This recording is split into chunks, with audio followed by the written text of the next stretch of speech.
امام حسین رضی اللہ تعالیٰ عنہ کی زندگی کے جو مختلف عنوانات ہیں ان میں سے ایک عنوان امام علی مقام کی حیات پاک کا یہ ہے کہ امام صاحب راہ عزیمت کے مسافر ہیں۔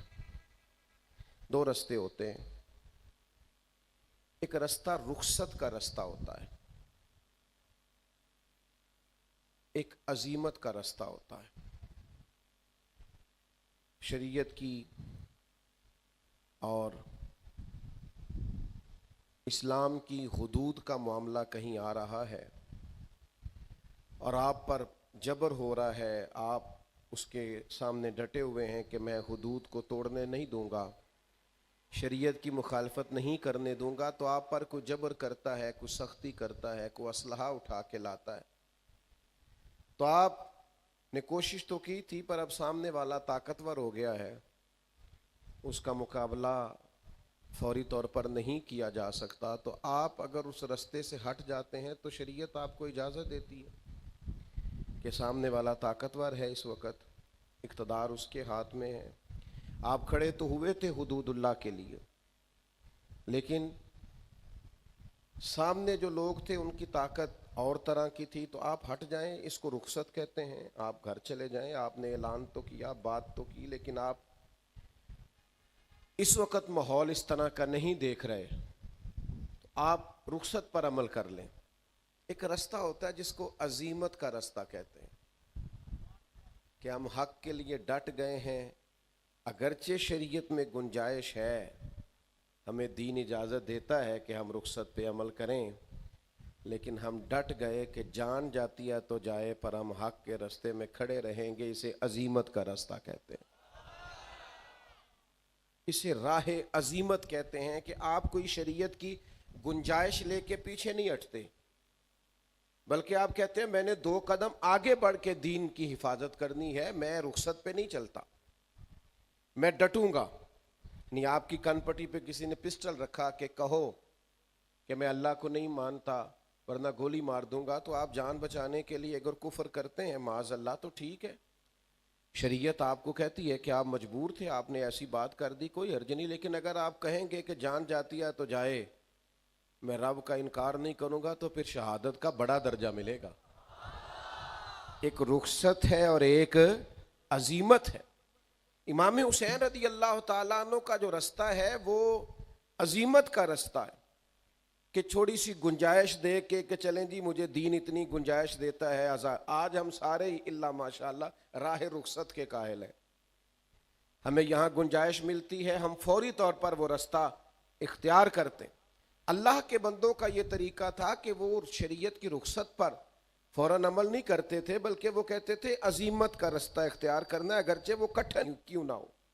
اور اللہ کا قرآن بھی چاہتا ہے کہ انسان مشقت والے رستوں کا تعین کرے، جان بوجھ کے اپنے آپ کو تکلیف میں نہ ڈالے، ایسا کوئی کام نہ کرے کہ جو 2 قدم زیادہ ہو، اس سے بھی حضور نے منع کیا، دین راہ اعتدال ہے، لیکن ویسے انسان کو رب نے پیدا مشقت میں کیا ہے۔ مقصد حیات ہوتا ہے نا، کوئی چیز کس لیے پیدا کی گئی، یہ اپنے دل کی تختی پہ لکھ لے قرآن مجید کا فیصلہ کہ نہ آرام سکون کے لیے دنیا میں آئے ہیں، نہ بہترین کھا کے نرم گداز بستروں پہ آرام کرنے آئے ہیں، نہ اس لیے دنیا میں آئے ہیں کہ کوئی ہمارا دروازہ نہ کھٹکھٹائے، کوئی ہمیں تکلیف نہ آئے، کوئی ہمیں بیماری نہ آئے، یہ ہو نہیں سکتا نا، ایسا ممکن نہیں۔ اللہ کریم نے قسمیں اٹھا اٹھا کے قرآن میں کہا لا اقسم بہذا البلد، مجھے اس شہر کی قسم ہو، وانت حل بہذا البلد، اس طرح کہ اے محبوب آپ اس شہر میں موجود ہیں، مجھے شہر مکہ کی قسم ہو۔ فرمایا ووالد وما ولد، باپ کی قسم ہو اور اس کی اولاد کی قسم ہو، یعنی جناب آدم کی قسم ہو، جناب آدم کی اولاد کی قسم، شہر مکہ کی قسم، آپ اس میں تشریف فرما ہے، اس کی قسم، محبوب مجھے جناب آدم اور ان کی اولاد کی قسم۔ قسمیں اٹھا اٹھا کے رب کہتا ہے لقد خلقنا الانسان فی کبد، تحقیق ہم نے انسان کو مشقت میں رہتا ہوا پیدا کیا، اس کا خمیر ہی ایسا بنایا ہے کہ یہ مشقت میں رہتا ہوا پیدا کیا گیا، مشقت میں۔ آپ دیکھیے انسان رحم مادر میں ہوتا ہے، ماں کے پیٹ میں ہوتا ہے تو ہر وقت ڈر لگا رہتا ہے ضائع نہ ہو جائے. پھر یہ پیدا ہوتا ہے تو کتنی تکلیفوں سے گزرتا ہے، بالکل جب نونہال ہوتا ہے تو کیسے اسے سنبھالا جاتا ہے. پھر یہ ماں کا دودھ پینے کے قابل ہوتا ہے، پھر دودھ چھڑانے کا ٹائم آتا ہے، وہ کتنا مشقت والا کام ہے، کتنا تکلیف والا کام. پھر یہ اپنے قدموں پہ چلنا شروع کرتا ہے تو کئی دفعہ گرتا ہے. پھر یہ تعلیم کے مراحل سے گزرتا ہے، پھر کام کاج کے مراحل سے گزرتا ہے، زندگی مشقت کے ساتھ گزارتا ہے. آپ کو پتہ ہے دنیا میں دکھی کون رہتے ہیں؟ جو سکھی رہنے کے چکر میں. دنیا میں پریشان کون رہتے ہیں؟ جو زیادہ خوشحال رہنے کے موڈ میں. لقد خلقنا الانسان فی کبد، پیدا کرنے والا فرماتا ہے ہم نے انسان کو مشقت میں رہتا ہوا پیدا کیا ہے. اس کا خمیر مشقت ہے، اس کو جو ترکیب کیا گیا ہے جن عناصر سے وہ عناصر مشقت سے بنے. اس کو عمر بھر جد و جہد کی. یہ جو ہمارے ہاں بعض لوگ کہتے ہیں نا جی میں نے کچھ نہیں کرنا، تو آپ اپنے ساتھ زیادتی کر رہے ہیں. آپ کا خمیر ہی مشقت ہے. آپ بوڑھے ہو جائیں یا ریٹائر ہو جائیں یا کسی جگہ بھی چلے جائیں، وہ ہمارے بزرگ کہا کرتے تھے نا کہ اگر ہم بیٹھ گئے تو پھر ہم بیٹھ ہی گئے، لہذا بیٹھنا نہیں، کچھ نہ کچھ کرتے رہنا. مشقت، جد و جہد، عزیمت کا رستہ، آگے بڑھ کے کوشش. شیخ سعدی رحمۃ اللہ علیہ فرماتے ہیں کہ بہت سارے لوگ تعلیم کے مسئلے میں پریشان ہو جاتے ہیں، مایوس ہو جاتے ہیں، مجھے نہیں یاد ہوتا، مجھ سے نہیں پڑھا جاتا، یہ میرے والا کام نہیں. اللہ کے محبوب علیہ السلام نے تو فرمایا طلب علم ہر مسلمان پر فرض ہے. حالانکہ حضور جانتے ہیں سارے ذہین نہیں، سب کو یاد نہیں ہوتا، لیکن فرمایا ضرورت کے مطابق علم حاصل کرنا ہر مسلمان پر فرض ہے. کریں کیا؟ تھوڑی سی ذرا مشقت کر لو، تھوڑی ذرا محنت کر لو، تھوڑی ذرا جد و جہد کر لو. کسی کو 3 دفعہ دہرانے سے یاد ہوتا ہے تو چل 13 دفعہ دہرا لے. تو تھوڑا تیز ہو جائے اس کام میں. مشقت نہیں کرتے، سیکھتے نہیں، جد و جہد نہیں کرتے. ہم راہ علم کے معاملے میں وہ سختیاں نہیں جھیلتے جو ہمیں جھیلنی چاہیے. ہم اس طرح سے اس کے اندر اپنے دل کو لگاتے نہیں، ذہن کو کھپاتے نہیں. ہمارا مزاج نہیں ہوتا کہ ہم صحیح طور پر. نبی پاک صلی اللہ تعالی علیہ وسلم کو وضو کرایا تھا حضرت عبداللہ ابن عباس نے، تو میرے کریم خوش ہو گئے اور خوش ہو کے دعا دی یا اللہ اسے علم اور حکمت عطا فرما. اب جس طرح آج کل اللہ ماشاءاللہ سارے پیروں کے بچے پڑھے ہی نہیں ہوتے، سب کو علم لدنی ہوتا ہے، محنت ہی نہیں کرتے، سب تعلیم یافتہ ہے، کوئی ضرورت نہیں. تو ایسے بھی کہہ سکتے تھے کہ مجھے حضور کی دعا ہے اور نبی پاک کی دعا سے علم آ بھی جاتا ہے، بغیر پڑھے بھی آ جاتا ہے. حضور تو سینے پہ دست مبارک رکھ دے تو اس سے علم آ جاتا ہے. لیکن حضور نے ان کو جب علم کی دعا دی تو حضرت عبداللہ ابن عباس کا کردار یہ نہیں تھا کہ میں نے گھر میں ہی پڑھ لیا ہے، اب مجھے ضرورت نہیں ہے. جناب عبداللہ ابن عباس کا یہ کام تھا کہ ایک ایک صحابی کے دروازے پہ جاتے، دستک دیتے، فرماتے سنا ہے آپ کے پاس نبی پاک کی کچھ حدیثیں ہیں، مجھے سنا نہیں دیتے، مجھے پڑھا نہیں دیتے. حضرت ابی بن کعب رضی اللہ تعالیٰ عنہ کے پاس کافی احادیث کا ذخیرہ تھا. حضرت عبداللہ ابن عباس خاندان نبوت کے فرد ہیں، پر راہ علم کی سختیوں کو برداشت کرتے ہیں، مشقتوں کو جھیلتے ہیں. اور آپ حضرت ابی بن کعب کے گھر تشریف لے جاتے، ان کا گھر کا دروازہ صحرا میں کھولتا تھا مدینہ منورہ میں، تو آپ کیا کرتے؟ دستک نہیں دیتے استاد کے دروازے پہ، یہ ادب کے خلاف ہے، دستک نہیں دیتے. حضور نے دعا دی تھی کہ اللہ اسے علم اور حکمت عطا فرما، دستک نہیں دیتے تھے، دروازے پر بیٹھ جاتے تھے، دیر تک بیٹھے رہتے. فرماتے کبھی میں تھک جاتا تو میں لیٹ بھی جاتا، ٹھنڈی ہوائیں مدینہ چوم کے گزرتی تو ریت اڑتی تو میرے بالوں میں بھی پڑ جاتی. فرماتے میں بیٹھا رہتا. استاد صاحب اپنی مرضی سے باہر آتے، بے ادبا مقصود نہیں حاصل نہ درگاہ ٹوئی، اے بانج ادب دے محمد بخشا توڑ نہیں چڑھیا کوئی. ادب کرتے استاد صاحب کا. فرماتے مرضی سے باہر آتے اور مجھے دیکھ کے کہتے اللہ کے محبوب صلی اللہ علیہ وسلم کے چچا زاد آپ یہاں کیوں بیٹھے؟ تو میں عرض کرتا میں آپ سے اپنے نبی کی حدیثیں سننے آیا ہوں.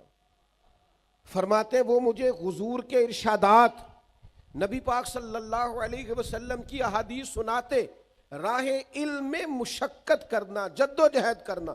میں آج بھی آپ کی خدمت میں عرض کروں گا، ڈھیر سارے لوگوں کو صحیح قرآن مجید پڑھنا نہیں آتا، نماز کے، وضو کے، غسل کے، اور اگر زکوٰۃ فرض ہو جائے تو زکوٰۃ کے، حج کے مسائل نہیں آتے۔ او بھائی اب تو بڑا آسان ہو گیا ہے، آپ تھوڑی جد و جہد کریں، دو دو ایک ایک لائن کر کے سیکھیں، آپ کوشش فرمائیں، مشقت کا راہ اختیار کریں۔ آپ رات کو آ کے کسی استاد کے پاس بیٹھیں، آپ سر شام کسی سے تعلیم لیں، لیکن تھوڑا سا نا، تھوڑی سی مہربانی کریں۔ او بھائی مشقت تو کرنی پڑتی ہے، روٹی پک کے بھی آ جائے اور کوئی لا کے بالکل آپ کے سامنے بھی رکھ دے، اماں پیار کرنے والی ہو تو لقمہ بھی منہ میں ڈال دے، تو چبانے کی تکلیف تو پھر بھی کرنی پڑے گی کہ نہیں؟ آپ کو کچھ نہ کچھ مشقت تو بہرحال کرنی، تھوڑی بہت تو مشقت ہے۔ وہ کوئی آدمی تھا نا، تو وہ مسکرانے، کچھ لوگ ایسے ہوتے ہیں وہ بیچارے مسکرانے کی تکلیف بھی نہیں کرتے کہ چلو ماحول اچھا ہو جائے گا، میری وجہ سے باقی بھی مسکرا دیں گے، تو ان کی بھی کسی نے منت کی، اس نے کہا ہلکا سا تبسم ہو جائے تزئین گلستاں کی خاطر، تکلیف تو تم کو ہوگی مگر پر تکلیف ذرا سی سہتا جاؤ، اور چل تھوڑا مسکرا دے، اس میں تکلیف تو ہوگی، کچھ بندے سنجیدہ ہوتے ہیں نا جی، ہلکا سا تبسم ہو جائے تزئین گلستاں کی خاطر، ذرا پھول مہکنے لگیں گے، دائیں بائیں ماحول اچھا ہو جائے گا، ہلکا سا تبسم ہو جائے تزئین گلستاں کی خاطر، اور تکلیف تو تم کو ہوگی مگر چل تکلیف ذرا سی سہتا جا۔ تو بھائی آپ مشقت کا مزاج، علم کے رستے میں مشقت، پھر عمل کے رستے میں مشقت۔ مجھے پتہ ہے نماز پڑھنا آسان کام نہیں، آسان کام نہیں ہے عبادات کرنا، یہ قدم قدم پہ شیطان، وہ جو بڑے سیانے ہیں جن کو پتہ ہے نماز ضروری ہے، جو ہر جگہ کھڑے ہو کے کہتے ہیں یار زندگی کا پتہ کوئی نہیں، فلانا بھی چلا گیا، فلاں بھی چلا گیا، پر پڑھ پھر بھی نہیں پاتے۔ یہ آسان کام ہوتا تو سارے مسلمان نمازی ہوتے۔ اللہ کہتا ہے وَاسْتَعِینُوا بِالصَّبْرِ وَالصَّلَاةِ، اے ایمان والو صبر اور نماز سے مدد مانگو، وَإِنَّهَا لَكَبِیرَةٌ، یہ دونوں کام ہے مشکل، صبر بھی مشکل ہے، نماز پڑھنا بھی، إِلَّا عَلَى الْخَاشِعِينَ، مگر جو اللہ سے ڈرتے ہیں ان پر کوئی مشکل نہیں، ان کے لیے نماز پڑھنا بھی آسان ہے، صبر کرنا بھی آسان، مشقت ہے۔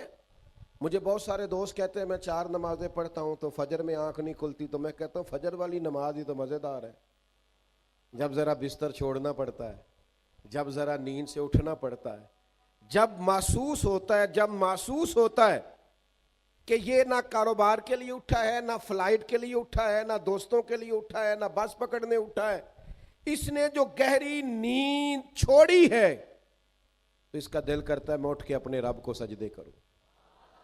آپ ذرا غور فرمائیں نا، اگر یہ مشقت وہ تہجد کے لیے کرے عبادت کی، یعنی عین سحری میں اٹھے، اور حضور فرماتے ہیں اگر جوان اٹھے، نوجوان اٹھے، چڑھتی جوانی ہے، جذبات ہیں، نیند بھی گہری آتی ہے، سونے کو بھی جی چاہتا ہے، گھر میں اے سی بھی لگا ہوا ہے، سہولیات بھی ہیں، پر سارا کچھ چھوڑ کے اٹھا ہے تہجد پڑھنے کے لیے، تو اللہ کے پیارے رسول صلی اللہ تعالی علیہ وسلم فرماتے ہیں جوان آدمی جب تہجد پڑھنے کے لیے کھڑا ہوتا ہے نا تو اسے دیکھ کے رب مسکراتا ہے جو اس کی شان کے لائق، اللہ مسکراتا ہے جو اس کی شان کے لائق ہے، جو اس کی عظمت کے لائق ہے، جو اس کو شایع ہے۔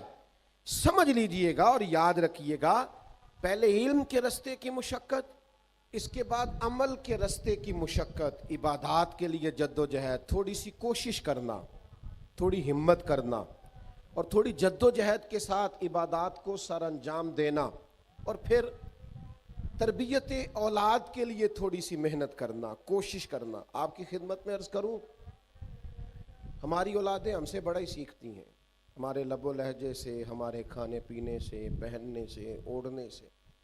ہمیں تھوڑی محنت کرنی ہوگی اپنی اولاد کی تربیت کے لیے، لیکچر نہ دیں ان کو، اپنا کردار بہترین کریں۔ آپ کی زبان پر گھر میں بیٹھے کبھی کوئی کمزور جملہ نہ آئے، کبھی کوئی گالی نہ آئے، کبھی کوئی ایسا لفظ نہ آئے جو بچوں کے ذہنوں پر نقش ہو جائے۔ آپ کو کبھی بچے کسی کی توہین کرتا نہ دیکھیں، کسی کا مذاق اڑاتا نہ دیکھیں، کسی کی غربت میں اس کی غربت کا مذاق اڑاتا نہ دیکھیں. آپ کے بچے کبھی ایسا نہ محسوس کریں کہ ہم کسی سے بڑے ہیں.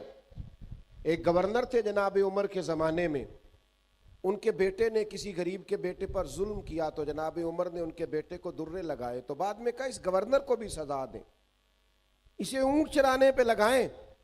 تو کہا جناب گورنر صاحب کی کیا غلطی, غلطی تو بیٹے کی ہے. تو جناب عمر فرمانے لگے یہ اس کے دل میں بات کس نے ڈال لی ہے کہ تو گورنر کا بیٹا ہے؟ کس نے سکھایا ہے کہ تو چودھری کا پتر ہے؟ کس نے بتایا ہے کہ تیری شان بڑی ہے, تو آگے یہ سزا کا حقدار ہے. آپ کو تھوڑا سا اپنے آپ کو سمیٹنا پڑے گا, تھوڑی محنت کرنی پڑے گی. اب آپ بچپنے سے نکل آئیں, اب آپ کی اولاد ہے تو آپ کو سب سے پہلے اپنا کردار پیش کرنا ہوگا, آپ کو وہ رستہ اختیار کرنا ہوگا جو محنت کا رستہ ہے. پھر میں آپ کی خدمت میں عرض کروں, دین کے لیے تھوڑی جد و جہد کریں. ہر کام ہم منظم کرتے ہیں, ہر کام بہترین کرتے, دین کا کام منظم کر کے نہیں کرتے. ہماری طبیعت نہیں ہے کہ ہم غور کریں کہ دین کے کام کے لیے اس وقت کی ضروریات کیا ہیں. ہر دور کے اپنے اپنے فتنے ہوتے ہیں. اس دور کے فتنے کیا ہیں اور ان کا جواب کیا ہے؟ اس دور کی آزمائشیں کیا ہیں؟ ہمارے بچے کن پریشانیوں کا شکار ہیں؟ خدا نہ خواستہ ماضی میں اللہ تعالیٰ معاف فرمائے سینما ہوتا تھا تو روکا جا سکتا تھا, بچوں کی نگرانی کی جا سکتی تھی کہ وہاں جا کے وہ کوئی بری چیز نہ دیکھیں. پھر اس کے بعد کچھ ایسی ٹیکنالوجی آئے گی, کچھ کیسٹیں تھیں اور بچے لا کے کسی مخصوص جگہ پہ اس کو لگاتے تھے تو ڈر ہوتا تھا کوئی گانا باجا کوئی کمزور چیز نہ دیکھیں. اب تو دور بدل گیا, اب تو آپ کے بچے کی جیب میں ہر چیز سمٹ کے آ گئی. وہ بیچارہ مجبور ہے, وہ تو اچھی چیز دیکھتے دیکھتے ہی اس نے تھوڑا آگے پیچھے کیا ہے تو غلیظ چیزیں آنے لگی ہیں. اب تو آپ کو اس پھول کی, اس نونہال کی زیادہ نگرانی کرنی. اب تو فتنہ اور طرح کا تھا, اب تو آپ کو دین کے معاملے میں اس طرح کی تربیت اسے کرنی تھی کہ وہ اپنی نظر کو بہت زیادہ بچانے والا ہو. اس کو اندازہ ہو کہ یہ بڑی بری چیز ہے, یہ غلیظ ہے, یہ میرا دین مجھے اس بد نگاہی کی اجازت نہیں دیتا. اس کو وہاں سے نکلنا تھا. میں پسند نہیں کرتا تھا, آج بھی پسند نہیں کرتا زیادہ تصویر سازی. میرے قبلہ عالم اجازت نہیں دیتے تھے, ان کا فتویٰ یہ تھا کہ اس سے بچنا چاہیے. آج بھی میری طبیعت نہیں مانتی زیادہ, لیکن جب میں یہ دیکھتا ہوں نا کہ چلو موبائل پہ چلتے چلتے ہو سکتا ہے کوئی میری عاجز کی بات ہی سن لے اور کوئی ٹوٹا پوٹا جملہ اس کے دل سے ٹکرا کے گزر جائے, چلو اثر کرے نہ کرے, سن تو لے میری فریاد. نہیں ہے داد کا طالب یہ بندہ آزاد. تو میں اللہ تعالیٰ مجھے کروڑ دفعہ معاف کرے اور میرے گناہوں کو اللہ درگزر کرے. مجھے سینکڑوں ہزاروں لوگ زندگی میں ملے ہیں انہوں نے کہا صاحب وہ آپ کے 2 جملے سنے تھے تو اللہ تعالیٰ نے دل میں اثر پیدا کر دیا تو چھوڑ دیا. تو سوچتے ہیں چلو کچھ سدے باب کریں, کوئی اپنے بچوں کو بچانے کی کوئی صحیح کریں, کوئی جد و جہد کریں, کس طرح یہ بچ سکتے ہیں. آپ فطرت کو کچلے نہیں, آپ ان کو صحیح چیز دے دیں دیکھنے کو, آپ صحیح مواقع فراہم کر دیں, دین کا کام جدید انداز میں کریں. آپ غور کریں, اب مدارس کو بھی بہت عمدہ ہونا چاہیے, اب مبلغین کی تیاری بھی جدید فتنوں کے لیے ہونی چاہیے. اب ہماری مشقتوں کا رخ بڑھنا چاہیے, اب ہمیں ایک ایک جوان پر, ایک ایک مسلمان پر محنت کرنی چاہیے. ہم کام نہیں کرتے, جد و جہد نہیں کرتے, سارے کام بڑی حکمت سے کریں گے, دانائی سے کریں گے, اس میں جدت لائیں گے. گاڑیوں میں نئی سے نئی ٹیکنالوجی آ رہی ہے, جہازوں میں آ رہی ہے, موبائلوں میں آ رہی. تو مذہب کے معاملے میں آپ کیوں نہیں جدید انداز اختیار کرتے کہ جس سے لوگوں کو آپ سمجھا سکیں کہ بھئی یہ تمہاری روحانیت ہے, یہ صوفیاء کا پیغام ہے, یہ نبی پاک کی سیرت ہے. آپ کیوں اس طرح کتاب و سنت کا عنوان بیان کرتے ہیں کہ لوگوں کو لگے یہ بڑا مشکل کام ہے, میں نہیں کر سکتا. آپ انہیں بتائیں کہ رسول پاک کا سارا اسوہ نور عمل کرنے کے لیے. امام حسین کی زندگی میں آپ کو آج اس ہزاروں کے مجمع میں, اس نورانی محفل میں جس میں ایک ایک فرد کا چہرہ حضور کی اولاد کی محبت سے چمک رہا ہے, بہت کم لوگوں کو آسانی حاصل ہے. آپ تشریف لائیں اور اس محبت سے اتنی بڑی تعداد میں آئیں. میں آپ کو ذمہ داری سے بتانا چاہتا ہوں کہ جو لوگ سر اٹھا کے جینا چاہتے ہیں, اور جو لوگ اپنی عزت اور وقار کے ساتھ زندگی گزارنا چاہتے ہیں اور جو کسی جگہ جھکنا نہیں چاہتے اور جو کبھی کمزور نہیں پڑنا چاہتے اور جو ٹینشن سے، ڈپریشن سے، انزائٹی سے، سٹریس سے باہر رہنا چاہتے ہیں، ان کا ایک ہی علاج ہے کہ وہ امام حسین کی زندگی کو پڑھا کریں، وہ حسین ابن علی سے فیضان حاصل کریں. ان کو سمجھ آئے گی کہ جینا کس کو کہتے ہیں، کھڑا ہونا کس کو کہتے ہیں، حوصلہ کس کو کہتے ہیں، صبر کس کو کہتے ہیں، فکری تازگی کیا ہوتی ہے، توانائی کیا ہوتی ہے. اور مجھے کہہ لینے دو، ان کو پتہ چلے گا. سیدہ کا لال بتائے گا کہ اطمینان کس کو کہتے ہیں، سکون کس کو کہتے ہیں، طبیعت کا ٹھہراؤ کیا ہوتا ہے.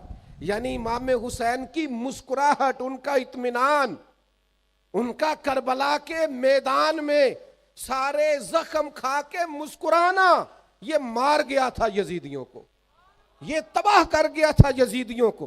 کیونکہ وہ سچے تھے، انہیں سامنے جنت نظر آ رہی تھی، نانا مصطفیٰ کریم علیہ السلام کا استقبال کرنا دکھائی دے رہا تھا، انہیں نظر آ رہا تھا مولا علی مجھے سینے سے لگائیں گے، میری ماں سیدہ مجھے اپنی باہوں میں لے گی، نظر آ رہا تھا. چونکہ سچے تھے، حق پہ تھے، لہذا جان بھی دی تو مسکرا مسکرا کے دی. ہم تو دشمن کو بھی پاکیزہ سزا دیتے ہیں، ہاتھ اٹھاتے نہیں، اسے اس کی نظروں سے گرا دیتے ہیں. ہے تھوڑا مشکل، مشقت والا. یہ جو شمر تھا نا پانی بند کرنے والا اور حضور کی اولاد پاک کو قتل کرنے والا، جب مختار سقفی کی فوجیں اس کے پیچھے لگی نا تو یہ دوڑا مدینے کی طرف، مضافات مدینہ میں دوڑتا دوڑتا دوڑتا دوڑتا ایک ایسے خیمے میں داخل ہوا جس خیمے کے اندر مصلی پہ امام زین العابدین تشریف فرما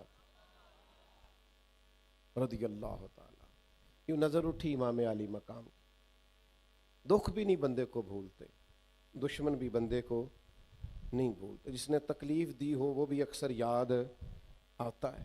تو امام نے یوں نظر اٹھائی، دیکھا، چونکہ وہ دوڑا آیا تھا اور گرمی کا موسم تھا تو سانس پھولا ہوا تھا، تو امام فرمانے لگے پانی پلاؤں؟ دشمن ہے نا. میں نے کہا کام مشکل ہے پر انسان آیا ہی مشقت میں، ذرا اپنے آپ کو مشقت میں ڈالے نا. پانی پلاؤں کس کو؟ جس نے پانی بند کیا. تو شمر سمجھا کہ انہوں نے پہچانا نہیں. امام اٹھے، مٹکے سے پانی پیالے میں ڈالا اور بھر کے دیا، کہا پی لو. اب پیاس بڑی شدید تھی، وہ پی گیا. امام نے ایک پیالہ اور بھر کے دیا، تیسرا پیالہ اور دیا، جی بھر کے پانی پی لیا، تھوڑا سستا لیا، سانس بحال ہو گئی. امام مصلی پہ چلے گئے. اسے بھی محسوس ہوا کہ جو فوج میرے پیچھے لگی تھی وہ دائیں بائیں ہو گئی. وہ باہر نکلا. ہائے کام تو مشکل ہے پر میں نے کہا دشمن کو اس طرح بھی مارا جا سکتا ہے. یہ بھی ہے کردار اور اخلاق کی عظمت جس سے دشمن قتل ہوتے ہیں. باہر جا کے نا تو وہ شرم سے پانی پانی ہو گیا، لوٹ کر پھر اندر آیا. تو اسے پتا تھا کہ فوجیں میرے پیچھے ہیں، مرنا تو میں نے ہے ہی، تو ایک سچ نہ بول جاؤں جاتے جاتے. کہنے لگا زین العابدین شاید پہچانا نہیں، شرم سے گردن جھکی ہوئی، شاید آپ نے پہچانا نہیں. تو امام اللہ کا ذکر کر رہے تھے، یوں آنکھ مبارک اٹھائی، فرمایا کربلا میں میرا سارا خاندان تو نے پیاسا ذبح کر دیا، میں تجھے بھلا سکتا ہوں؟ تو جیسے ہی اندر آیا ہے مجھے 6 ماہ کے علی اصغر کی وہ خون میں لت پت لاش مبارک یاد آ گئی تھی. تو جیسے ہی اندر آیا مجھے چچا عباس کے کٹے ہوئے بازو اور ان کی درد یاد آئی تھی. میں نے اپنی پھپھی کو جن سسکیوں کے کو اپنے آپ کو سمیٹتے اور صبر کرتے دیکھا ہے وہ کیفیت یاد آئی. اور تو جیسے ہی اندر آیا ہے مجھے اپنے باپ کا نیزے پہ چڑھا ہوا سر یاد آیا تھا. یہ کہتے کہتے امام کے پھر آنسو نکلے. آنسو پوچھے تو شمر گھٹنوں کے بل بیٹھ گیا. کہنے لگا زین العابدین پہچان گئے تھے تو پھر پانی کیوں پلایا؟ تو امام نے یوں کر کے آنسو پوچھے. کہنے لگے مجبور بڑا ہوں نا، علی کا پوتا ہوں، میں کروں کیا؟ میں علی کا پوتا ہوں، سیدہ کا پوتا ہوں، میں حسین کا بیٹا ہوں، میرے گھر کا رواج ہی کچھ اس طرح کا ہے، میں اپنی خاندانی وجاہت سے مجبور ہوں. تمہارا کام پانی بند کرنا ہے. ہمیں سکھایا گیا ہے دشمن بھی آئے تو پیالے بھر بھر کے پلانا ہے. تو اگرچہ مشکل ہے پر یہ مشقت کرنی ہے، اخلاق کو اس درجے پر لے کے جانا ہے. ہمارا سٹیٹس نہیں کہ دشمن کی طرح اس کی سطح پہ آ کر اس سے مقابلہ کریں. ہمارے استاد صاحب تھے تو کسی صاحب نے نا کوئی مسئلہ ایسا اٹھایا عقیدے کے تعلق سے اور ساتھ اس نے بڑے بڑے غلیظ لفظ بولے, تو استاد صاحب فرمانے لگے جو دلیل اس نے مانگی ہے اس کا جواب تو میرے پاس ہے, میں دے دیتا ہوں, اور یہ جواب ہے. دوسرا فرمانے لگے جو زبان اس نے استعمال کی ہے وہ مجھے نہ میرے دین نے سکھائی ہے نہ میرے استاذہ نے سکھائی. یہ لب و لہجہ مومنوں کا لب و لہجہ. اسٹیج پہ بھی آپ وہ بولیاں بولیں گے جو بازاروں میں بولی جاتی ہیں, آپ دینی اور مذہبی اسٹیج پر بھی وہ کلام کریں گے جو گھٹیا لوگ کرتے ہیں, جو انداز درست نہیں ہوتا, جو شان عام مومن کی نہیں, وہ آپ بات کریں گے. تو تھوڑی مشقت کریں, عزیمت کا رستہ اختیار کریں, رخصت پر عمل نہ کریں, تھوڑی مشقت ہو.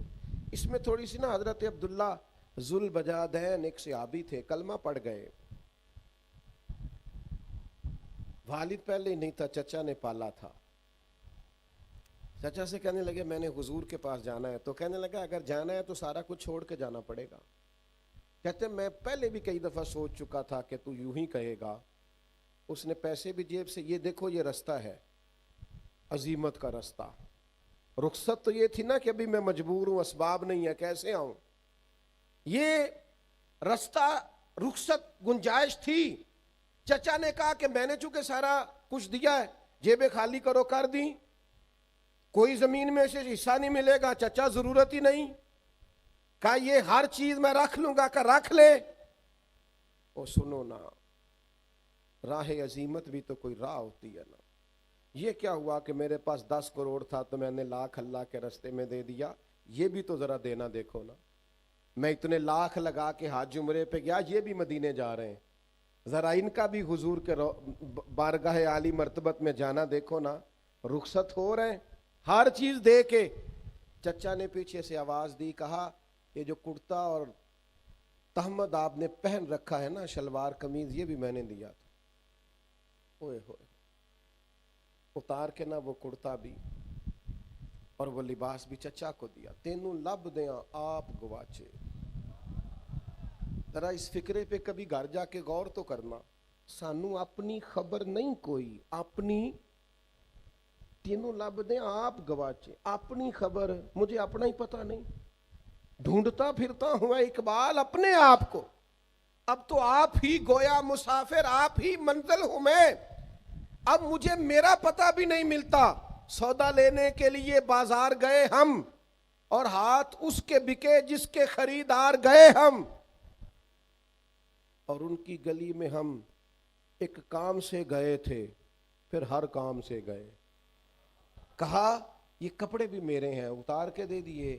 ماں کے پاس آئے, پردے کے پیچھے کھڑے ہو کے کہنے لگے اماں ایک دن پہلے بھی تو میں بے لباس پیدا ہوا تھا نا, اور تو نے لباس دیا تھا تو میں پھر بے لباس ہو گیا.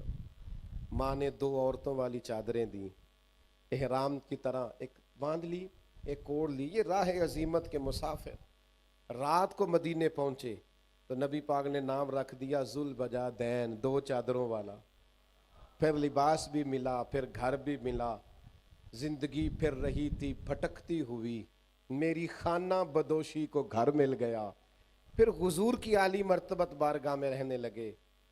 پھر ایک دن تیز بخار آیا, پھر روح پرواز کر گئی. صحابہ فرماتے ہیں اور راہ عظیمت اختیار کرنے والے اور حضور کے لیے مشقت سہنے والے, اور تیرے نصیبوں پہ قربان جائیں.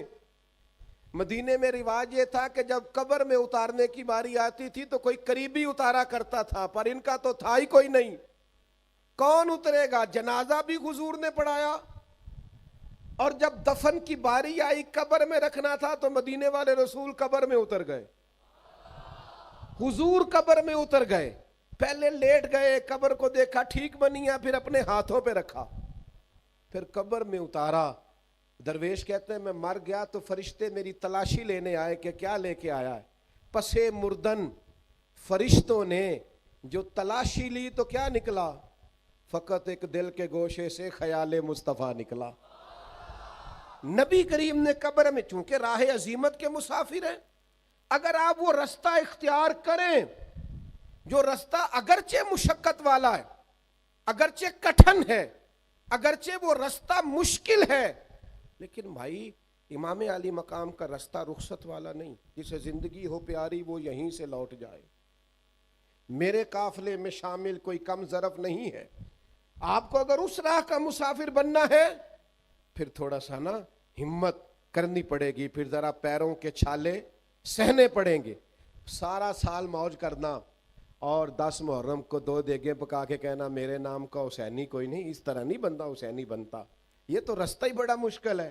میں آج نا جو بھی پنچایت بیٹھتی ہے نا اس میں ہر بندے کہتا ہے جی میں تو جی یزید کے خلاف لڑ رہا ہوں، تو اچھا وہ یزید ہے تو آپ معاذ اللہ حسینی ہونے کے دعوے دار ہیں۔ میں آپ کو بڑی ذمہ داری سے سوچ سمجھ کر عرض کرتا ہوں، تمام صحابہ کی عظمتوں کو سلام، ہر ایک کی قدموں کی خاک ہماری آنکھوں کا سرما، جہاں جہاں سے وہ گزرے، اہل بیت نبوت کا ہر فرد ہماری آنکھوں کا تارا، اور بڑا مشکل کام ہے حسینی بننا، بڑا مشکل ہے، یہ بڑا مشکل ہے۔ یعنی اپنے ہاتھوں پہ 6 مہینے کے بچوں کو اپنے سامنے روحوں کو پرواز ہوتے دیکھنا، کمر ٹوٹ جاتی ہے، لوگوں کے حافظے کمزور ہو جاتے ہیں ایک بیٹے کا جنازہ پڑھ کے، لوگ بہکی باتیں کرنے لگ جاتے ہیں، لوگ کہتے ہیں جب سے بیٹا گیا ہے نا اس کی طبیعت اور طرح کی ہو گئی۔ یہ بڑا بوجھ والا کام ہے زندگی میں نا، یہ رخصت والی راہیں تلاش کرنی چھوڑ دیں، ذرا اگلے مورچوں پہ بیٹھنے کا شوق پیدا کریں۔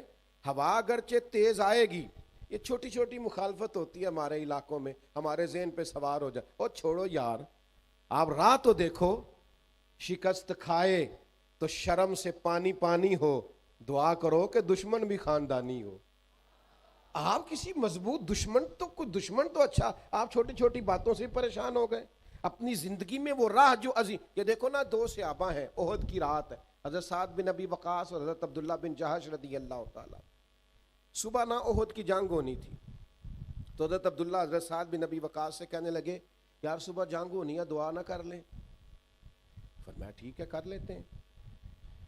تو حضرت سعد دعا کر رہے ہیں، کہتے ہیں اللہ صبح میرا نہ کسی مضبوط دشمن سے مقابلہ ہو، وہ مجھ سے لڑے میں اس سے لڑوں۔ آپ دعا کرتے ہیں اور جناب عبداللہ امین کہتے ہیں یا اللہ مجھ سے لڑے میں اس سے لڑوں، پھر میں اتنی طاقت سے لڑوں کہ اسے گراؤں، پھر میں تیرے دین کے اس دشمن کو قتل کروں، پھر اس کی زرہ اتاروں، پھر اس کی تلوار لوں، مال غنیمت میں جمع کراؤں، پھر حضور کی بارگاہ میں جا کے گویا شاباشی لوں۔ کہتے ہیں میں نے دعا کر دی، انہوں نے آمین کہہ دیا۔ اب حضرت عبداللہ کہنے لگے چل اب میں دعا کرتا ہوں تو آمین کہہ۔ کہنے لگے اللہ سویرے میرا کسی مضبوط دشمن سے مقابلہ کرانا۔ کہا آمین۔ حضرت عبداللہ دعا مانگ رہے ہیں، جناب سعد آمین کہہ رہے ہیں۔ کہا اے اللہ وہ مجھ سے لڑے میں اس سے لڑوں۔ کہا آمین۔ اے اللہ پھر نہ اتنی شدید جنگ ہو کہ وہ کافر مجھ پر غلبہ پا جائے۔ یوں آنکھ کھولی حضرت سعد نے، کہا میں نے تجھے تیری ہر دعا پہ آمین کہا نا، چپ کر کے آمین کہہ۔ اے اللہ پھر وہ مجھے گرا دے، پھر وہ مجھ پر سوار ہو جائے۔ وہ کہہ رہے ہیں آمین۔ حضرت عبداللہ دعا مانگتے ہیں اے اللہ پھر نہ وہ مجھے شہید کر دے۔ انہوں نے کہا آمین۔ اے اللہ وہ شہید کر کے بس نہ کرے، پھر وہ میرے کان کاٹ ڈالے، میری آنکھیں نکال دے، میرا ناک کاٹ دے، میرے ہونٹ کاٹ دے، میرے بازو کاٹ دے، میرا وجود ٹکڑے ٹکڑے ہو جائے۔ اے اللہ جب یہ کٹا ہوا وجود لے کے اور یہ حصے بکھرے ہوا چہرہ لے کر میں تیری بارگاہ میں حاضر ہوں نا قیامت میں، تو پھر فرشتوں کے بیچ، اولیاء، انبیاء، صلحاء، اتقیاء، مومنین کے بیچ مجھ سے پوچھے عبداللہ تجھے کیوں شہید کیا گیا؟ تیری ناک کیوں کٹی، آنکھیں کیوں نکلیں، تیرے کان کیوں کٹے، ہونٹ کیوں کٹے؟ تو مالک بس میری اتنی التجا ہے، مجھے توفیق دینا میں کہہ سکوں نہ میرا جائیداد کا جھگڑا تھا، نہ قبیلے کا جھگڑا تھا، نہ برادری کا جھگڑا تھا۔ مالک یہ میرے ساتھ جو ہوا ہے تیرے رستے میں ہوا ہے، تیرے رسول کے رستے میں ہوا ہے۔ بس میں چاہتا ہوں جے تو چڑھے آؤتے دار بھی نہیں، ਉਹ ਜੇ ਤੂੰ ਵਿਕਿਆ ਇਸ਼ਕ ਬਾਜ਼ਾਰ ਵੀ ਨਹੀਂ, ਐਡਾ ਸਸਤਾ ਸੌਦਾ ਪਿਆਰ ਵੀ ਨਹੀਂ, ਐਡਾ ਸੌਖਾ ਲੱਭਦਾ। ਮੇਰੇ ਜੀ ਹਜ਼ਰਤ ਸਾਹਿਬ ਮੇਰੇ ਨਾਲ ਬੜਾ ਪਿਆਰ ਕਰਦੇ ਨੇ, ਤੇ ਉਹ ਤੇ ਅੱਲਾਹ ਵਾਲੇ ਨੇ, ਉਹਨਾਂ ਦਾ ਤੇ ਕੰਮ ਹੀ ਪਿਆਰ ਕਰਨਾ ਹੈ। ਤੂੰ ਆਪਣੀਆਂ ਹਰਕਤਾਂ ਦੇਖ, ਕਈ ਜੰਗਲ ਗਾਣੇ ਪੈਂਦੇ ਨੇ, ਕਈ ਦੋਜ਼ਖ ਲੰਘਣੇ ਪੈਂਦੇ ਨੇ, ਜੋ ਇਸ ਮੁੱਲੋਂ ਵੀ ਮਿਲ ਜਾਵੇ ਤੇ ਇਦੋਂ ਸਸਤਾ ਹੋਰ ਵਪਾਰ ਵੀ ਨਹੀਂ। ਕੁਝ ਸਮਝ ਨਹੀਂ ਆਉਂਦੀ ਲੋਕਾਂ ਨੂੰ, ਉਹ ਕਾਹਦੇ ਨਾਲ ਸ਼ਹੀਦ ਕਰੇ, ਡਿੱਠੀ ਯਾਰ ਦੇ ਹੱਥ ਤਲਵਾਰ ਵੀ ਨਹੀਂ, ਪਰ ਉਹਦਾ ਖਾਲੀ ਜਾਂਦਾ